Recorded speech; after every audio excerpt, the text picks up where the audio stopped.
Stem, hvad for en af de her prøver, som det er, vi skal køre efter, når vi nu skal høste resten af marken? Hvad for en har været den bedste sådan umiddelbart? Og vi har alle prøverne her. Og Tommy, hvad siger du til et?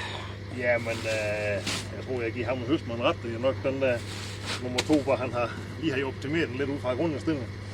Og hvad var det, du lavede der, Daniel? For lige, den grundindstilling, det var hvede, og hvad var det, du gjorde lidt? Vi satte maskinindstillingerne til hvede, så har vi kørt cylinderomdrejningerne lidt ned, underblæseren lidt op. Og så åbnede broen lidt mere bag. Det er egentlig det, der så ud til at blive det pæneste resultat ud af. Og det, der egentlig er imponerende, det er, at alle prøverne ser sådan set fine ud. Der var en, man skal ikke tage blæseren, man skal ikke tage luft fra blæseren, kan man se, så bliver den beskidt. Det var 6'eren her, så blev det noget mere beskidt, når man satte underblæseren ned på, det var 600 og et eller andet omdrejninger. Ja. Men ellers ligner de faktisk hinanden, og det er overraskende. Der er stort set det samme mængde i alle store sækkene, så det er også et godt tegn. Så der har nok ikke været ret meget spild i dag. Nej, det var da kun lige den her, hvor vi kørte underblæseren helt op, der var lidt mindre i. Ja.